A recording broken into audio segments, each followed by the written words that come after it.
வணக்கம் உறவுகளே. வணக்கம் எல்லாருக்கும். வணக்கம் வணக்கம் வணக்கம். நாங்கள் இந்த செய்தி தொகுப்பு பார்த்த நாங்கள் நேற்றும் இன்றைக்கும் பார்க்கலாம்னு யோசிக்கிறோம். ஓகே. இன்றைய செய்திகளை தொகுத்து பார்ப்போமா இருந்தால் எங்களுடைய இந்த மலைய மக்களுக்கான வீட்டு திட்டங்கள் ஆரம்பிக்கப்பட போகுது இந்த வருடம் என்று சொல்லப்பட்டிருக்கு. மற்றது எங்களுடைய யாழ் வைத்தியசாலையின் மருத்துவரும் பணிப்பாளருமான சத்தியமூர்த்தி அவர்களினுடைய நிர்வாகத்துக்கு எதிராக போராட்டம் நடத்த உள்ளதாக தெரிவிக்கப்பட்டிருக்குது. பெரிய பிரச்சனை. மற்றது மத்திய வங்கியின் முன்னாள் கவர்னர் சம்பந்தமான ஒரு செய்தியும், மற்றது நாமல் ராஜபக்ச சிஐடியினர் விசாரித்தது பற்றியும் அவர் அடிக்கடி விசாரிக்கிறார். மற்றது அந்த துப்பாக்கி சூட்டு சம்பவங்கள் அங்கங்கு நடைபெற்றது அதை பற்றியும், மற்றது இன்று கச்சேரியில் எங்களுடைய மாவட்ட செயலாளரிடம் சென்று எங்களுடைய கடற்தொழிலாளர்கள் ஒரு ஆர்ப்பாட்டம் செய்திருக்கிறார்கள், சென்று மகஜர் கையளித்திருக்கிறார்கள். அது என்னதை பற்றி என்றும் பார்க்கலாம்னு யோசிக்கிறோம். சரி, சொல்லிவிடுவோம். அப்போ நாங்கள் அப்படியே தொடர்ந்து செய்திகளுக்கு உள்நுழைவோம். விரிவாக பார்ப்போம். இந்த வருடம் அந்த எங்களுடைய மலைய மக்களுக்கு நான் நினைக்கிறேன் அது வெள்ளக்கார காலத்திலேருந்தே அவர்கள் அந்த லயன் என்ற ஒரு இதுக்கெல்லாம் இருந்தார்கள். அவர்களுக்கு ஒரு பெரிய கஷ்டப்பட்டு துன்பப்பட்டு போகும் அப்படி வாழ்கிறார்கள். அவர்கள் படுகிற கஷ்டம் சொல்லனா துயரங்கள். அட்டக்கடி தொழில் செய்ய போன அட்டக்கடி அதை வாங்கணும். இப்போ இந்த சாப்பாட்டு கூட அவர்கள் ரொட்டி தான் அவர்களுடைய பிரதான உணவு. கோதுமமாக வெளியேறினா அவர்களுடைய வாழ்க்கை குறைந்த இன்னும் சம்பளம் கூட்டின பாடும் இல்லை. சம்பளம் கூட்டுறோம்னு சொல்லி புதிய துயரை சொல்லி முடியாது. ஐயோ, அதை நினைக்கவே துயர்.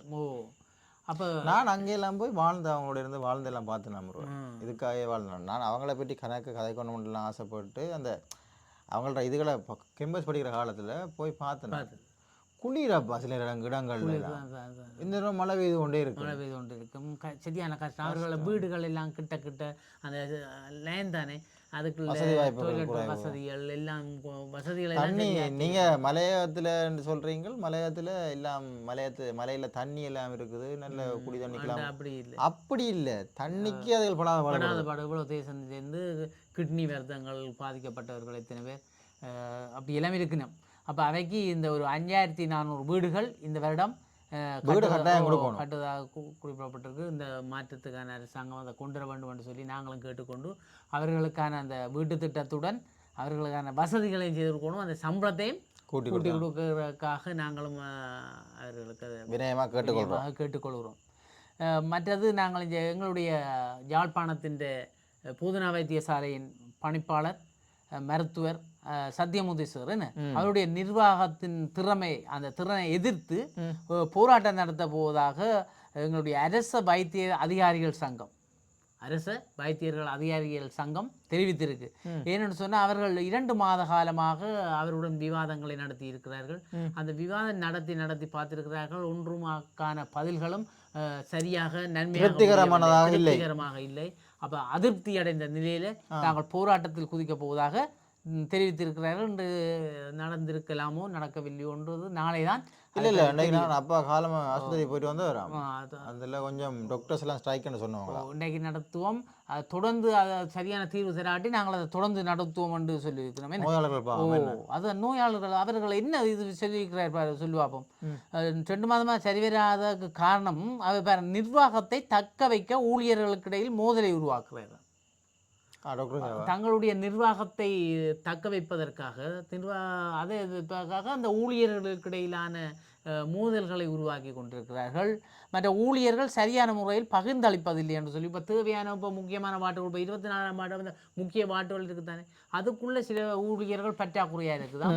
அப்போ அங்கே தேவையில்லாத இடங்களில் ஊழியர்கள் கணக்க இருக்கிறார்களாம். அப்படியான பிரச்சனைகள் இல்லாமல் இருக்குது. மற்ற தவறு செய்கிற ஊழியர்களை பற்றி முறைப்பாடு செய்தால் அதுக்கான நடவடிக்கை ஒன்றும் எடுக்கப்பட இல்லைன்னு சொல்லப்படுது. அப்போ இப்படிக்கான பிரச்சனை இருக்குது. அப்போ என்ன செய்கிறது? அப்போ இதோடெல்லாம் சொல்லி பார்த்துக்கிறோம். அங்கே உயிருக்கு போராடி கொண்டிருக்கிற அந்த அவர்களுக்கான பாதுகாப்பும் இல்லை. அப்போ அதை நாங்கள் உறுதி செய்யணும்னு சொல்லி அல்லாட்டி நாங்கள் செய்ய போகிறோம், ஆர்ப்பாட்டம் செய்ய போகிறோம் அல்லது பஸ்கரிப்பு செய்ய போகிறோம் என்று சொல்லியிருக்கிறோம். இதுக்கான தீர்வை சத்தியமூர்த்தி பணிப்பாளர் சத்தியமூர்த்தி அவர்கள் தான் வழங்க வேணும். வழங்கி ஒரு நல்ல சுமூகமான நிலைக்கு வந்து என்னென்ன சொன்னால் அவசர சிகிச்சை பிரிவுகள் மட்டும்தான் இயங்கும் என்று சொல்லப்பட்டிருக்கு. ஆசிரியர் அந்த வைத்தியர்கள் சங்கம் தெரிவிச்சிருக்கு. அத்தியாவசிய மட்டும் இயங்கும், மற்றவை எல்லாத்தையும் நாங்கள் பஸ்கரிக்கிறோம் என்று சொல்லியிருக்கிறோம். அதுக்கான சரி மக்களுக்கு சேவை செய்கிறதுக்கு பணிப்பாளர் தான் அதுக்கு உடனே நடவடிக்கை எடுக்கணும். அடுத்தது மத்திய வங்கியின் முன்னாள் கவர்னராக இருந்தவர் யார் சொல்லுவோம், அர்ச்சுனா மகேந்திரன். அவர் ஊழ குற்றச்சாட்டின் பேரில் இருந்தவர். சிங்கப்பூருக்கு போயிட்டு அப்போ அவரை கூட்டிட்டு வந்து விசாரிக்கிறதுக்கான வேலைகள் எல்லாம் முன்னெடுக்கப்பட்டன. கொண்டு வந்தால் பெரிய ஊழல்கள் பெரிய பின்னணிகள் எல்லாம் தெரிய வரும் என்று சிந்தித்தார்கள். பெரிய இதுகள் எல்லாம் வெளியில் வரும். ஆகையினால் இந்த ஊழல்கள் எல்லாம் கண்டுபிடிக்கப்படும் என்று பார்த்தால் சிங்கப்பூர் சொல்லியிருக்கு, நோ நான் அனுப்ப மாட்டேன், அவரை நாடு கடத்த முடியாதுன்னு சொல்லியிருக்குது. அதால் கொஞ்சம் ஏமாற்றம் தான். ஆனால் இனி மேற்கொண்ட நடவடிக்கைகள் என்ன நடக்கும் என்று தெரியல.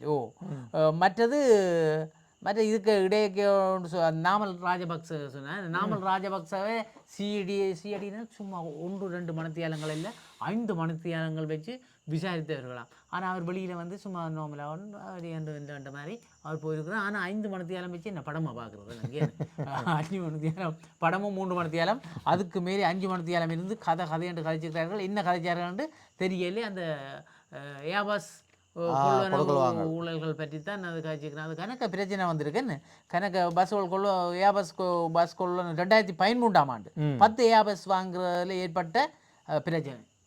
பில்லியன் காசு ஊழல் நடந்திருக்குன்னு சொல்லியும் அந்த ஊழல் பற்றிய விசாரணைகள் தெரிய வந்தால் சில உடைய அவர் 5 மணித்தியாலம் கதை கேட்க அவர் உள்ளுக்கு போட்டாரு கொண்ட ஒரு அச்சம் நிறைவுதான் வெளியில் அவரை அரெஸ்ட் பண்ணிட்டு உண்டு. ஆனால் அப்படி இல்லையா 4 மணிக்கு போனோன்னு விசாரிச்சு போட்டு அவரை அதுக்குள்ளே அமௌண்ட் யோசிச்சுக்கிறாங்க போட 5 மணித்தியாலம் காணையில்.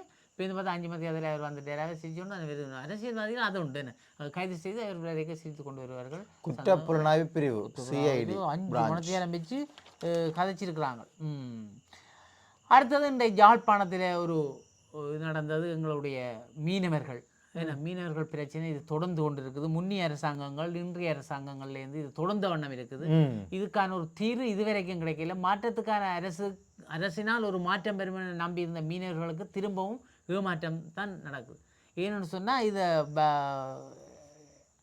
இழுவை விலைகளை போட்டு அவர்கள் எங்களுடைய வளங்களை சூறையாடி கொண்டு செல்வதாக சொல்லப்படுகிறது. இன்றைக்கு ஆர்ப்பாட்டத்தில் மீனவர்கள் அதை தான் சொன்னார்கள், தாண்டாதே எங்கள் எல்லையை தாண்டாதே என்று சொல்லி. உண்மையிலே எங்களுடைய கடற்படை நினைத்தால் தடுக்கலாம்ன்ற இதாக இருக்கிறது. என்னன்னு சொன்னால் முருகன் இவங்கள் வராமல் விட்டா நல்ல அவர்கள் வராமல் விடலாம். ஏன் இங்கே இருக்க வரணும்? ஏன் அப்பா பக்கத்து வீட்டுக்காரன்ட்ட வந்து பிரச்சனை உண்டு பண்ணுறீர்கள்? உங்கள் வீட்டில் தோட்டத்தை செய்கிறோம், வீடு தோட்டத்தை செய்து உங்கள் உணவை இது நாங்கள் அவங்கள ஒரு எதிரியாக நினைச்சு கதைக்கே இல்லை. எதிரி இல்லை, மனித அபிமானத்தை பின்பற்றுவோம். மற்ற போடுற பலையும் அப்படி இழுவை அப்படியே நிலத்தோடு இழுத்துண்டு போய்க்க குருமன் குஞ்சுகள் எல்லாம் அள்ளுப்பட்டு போய் அவ்வளோ வளமும் அழிக்கப்படுது.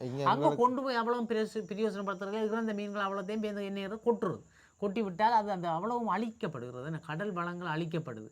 அப்போ இங்கே கூட எங்கள்ட இலங்கையிலேயே மாவட்டம் தாண்டி மாவட்டம் வந்து இப்போ அங்காள் பக்கம் மாவட்டக்காரர் இந்தியாவில் இருக்கிறார்கள். இந்தியாவில் வந்து ஏன் அவரவர்களுடைய மாவட்டங்களில் அவரவர்களை தங்கள் தொழில்களை செய்தால் அவரவர்களுடைய மாவட்டங்களில் உள்ள வளங்களை அவர்களை பயன்படுத்தி பிரயோசனம் அடையலாம். எல்லாம் வடக்குக்கு தான் வாங்கும். எல்லாரும் வடக்குக்கு வாங்கும். வடக்கின் வசந்தம், வடக்கில் வசந்தம் வீசுகிறது. வடக்குக்கு மாணவர்களை வாழ வைக்கும் மாகாணமாக காணப்படுது. அப்போ மீனவர்கள் மிகவும் துன்பத்தை அனுபவித்து கொண்டிருக்கிறார்கள். அவர்கள் என்னென்னு சொன்னால் இப்போ தொகையாக வருகிறார்களாம். 1500 படகுகளுக்கு மேலே அப்படியே கூட்டாக வருதான். இப்போ மாறுபட்டு பாருன்னு சொன்னால் 1 2 சரி ஒரு நாளைக்கு ஒரு 5 திசை மாறி வரணுமான்னு சொல்லலாம். இது அப்படி இல்லை. 1000 1500 பேர் கூட்டாக வருவதுன்னு சொன்னால் அது திட்டமிட்டு வர மாதிரி கிடக்கு என்ன இல்லையா? அப்போ அதை நாங்கள் கொஞ்சம் யோசிக்கணும்.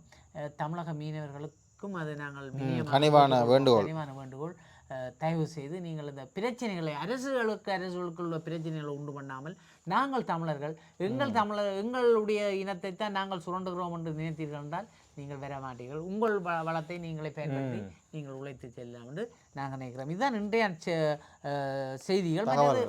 மற்றது இன்னொரு கதை ஒன்று உலாவது. இப்போ வரி விதிக்கப்படுது. ஏப்ரல் 1ஆம் தேதியிலேருந்து வரி விதிப்புகள் எல்லாம் அதிகரித்து கொண்டு போகுது. அதில் இன்னும் ஒரு சந்தோஷம், வருமான வரி சந்தோஷம் கொண்டு சொல்லுவோம். யூடியூபர்ஸ்களுக்கும் வரி விதிக்கப்படுகிறது. அது எவ்வாறு என்ற விளக்கங்கள் விரைவிலே சொல்லப்படும். எத்தனை லட்சத்துக்கு மேற்பட்ட வருமான வரிகள் வருமானத்துக்கு வரிகள் வரும். மற்ற அவங்க சொல்லியிருக்கிறாங்க இப்போ வெளிநாட்டிலேருந்து உற்றார் உறவினர்கள் அனுப்புகிற காசுக்கு மாமன் அனுப்புகிறார் மச்சான் அனுப்புகிறான்டா அதுக்கு வரி இல்லை. இப்போ இந்த அவர்கள் இங்கே லட்சக்கணக்கில் அனுப்ப அதுக்கு வரி அடிக்கிற வேலை இல்லை. அதுகளெல்லாம் தளர்த்தப்பட்டிருக்குது.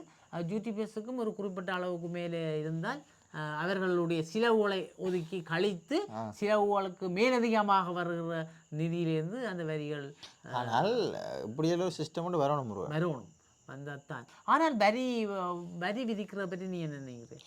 வரி நாட்டின் முன்னேற்றத்துக்கு இப்போ வெளிநாடுகளின் முன்னேற்றத்துக்கு காரணமே இந்த வரி விதிப்பு. ஐயோ, நீங்கள் உதாரணத்துக்கு இப்போ ஒரு லண்டனில் நீங்கள் ஒரு மாதம் ஒரு 8 லட்சம் ரூபாய் இருக்கிறேன் வைங்களேன்.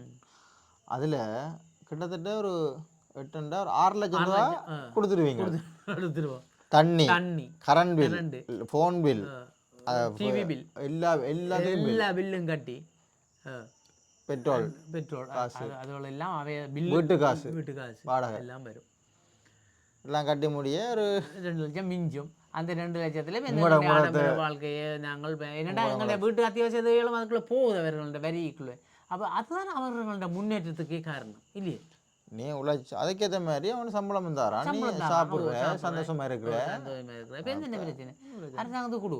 அப்போ வெளிநாட்டுக்காரர் உறவுகள் இங்கே வந்து சொல்லுவோம், ஐயோ உங்களுக்கு என்ன வாங்க எல்லாத்துக்கும் காசு. இப்போ நாங்கள் இங்கே சொல்லுவோம், ஐயோ இங்கேயும் எல்லாத்துக்கும் காசு என்ற அளவுக்கு இலங்கை வரப்போகுது. ஆனால் இலங்கை அப்படி நாங்கள் சொல்வது வருவாக இருந்தால் நாடு முன்னேறும், செழிப்பாக இருக்கும். நாடு செழிப்பாக இருக்கும், நாட்டில் முன்னேற்றம் இருக்கும். ஆரம்பத்தில் எல்லாம் அரசர் காலத்திலையும் வரி இருந்தது. எதற்கு வரை? உனக்கு வரி கட்ட வேண்டுமா? மாமனா மச்சானா மஞ்சள் அடிக்க வீரவாண்டிய கட்டபொம்மன் கப்பம் செலுத்த மாட்டான்னு சொல்லி போராடணும். அந்த காலத்திலே கப்பம் இருந்திருக்கு. அப்போ அந்த காலத்திலே இருந்திருக்கு, கப்பம் இருந்திருக்கு. எல்லாம் அந்த காலத்திൻ്റെ நாங்கள் கொடுக்குறத வந்து சும்மா அநியாயப்படுத்துறதுக்கு இல்லை தானே கொடுக்குற. இப்போ கவர்மெண்ட் கொடுக்குற டெக்ஸை வந்து அவங்க சரியாக பயன்படுத்தினாங்கன்னா அது பெரிய விஷயம். அது அநியாயமாக்காம மக்கள்கிட்ட வேண்ட காசை வரி பணத்தை அதெல்லாம் செய்யணும் என்ன. ஆனால் டெக்ஸ் எல்லாம் நீங்கள் கட்டிடலாம் வலிக்கிட்டீங்கன்னு சொன்னால் அதெல்லாம் வந்து காட்டியே நீங்கள் வெளிநாடுகளுக்கெல்லாம் போகிறதெல்லாம் விசாவில் நடக்கிறது சரியான லேஸ் வரிகள் எல்லாம் சரியாக. இப்போ வெளிநாட்டில் இங்கே திருமணம் செய்த பெண் பிள்ளைகளை எடுப்பதுன்னா அங்கே அவர் சரியாக வரி கட்டப்பட்டு சரியான எல்லாம் தீர்வைகளை சரியாக செலுத்தினா உடனடியாக எடுக்கக்கூடியன்னு சொல்லுவோம். அப்போ இங்கே எடுக்க நாள் செய்தா அப்போ அவராக புள்ளையாக இருக்கிறாரு தான் உடனே இங்கே நாங்கள் யோசிக்கிறோம். அப்போ இவ்வளோ இம்பார்ட்டன் என்ன.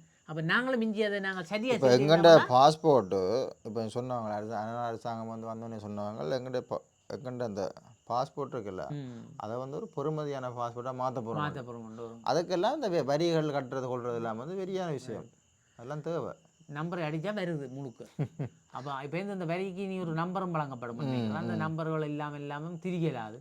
அப்போ இதெல்லாம் அப்போ பார்ப்பாங்களா இவர் இந்த நாட்டில் இருக்கிற அரசாங்கத்துக்கு டெக்ஸ் கட்டுறாரு, சரியாக கட்டுறாரு, அவர் இங்கே ஏன் அங்கே வந்திருக்க போறாரு, இங்கே பார்த்து விசாரணை தான் வந்து பார்த்துட்டு போ தருவாங்க. சரி, நாங்கள் இன்றையான இந்த செய்தி கண்ணோட்டத்துடன் நிறைவு பெற்று விடைபெறுகிறோம். நாளை செய்தி தொகுப்புடன் உங்களை சந்திக்கும் வரை விடைபெற்றுக் கொள்பவர்கள் உங்களுடைய முருகனும் சின்னாவும். நன்றி, வணக்கம். வணக்கம்.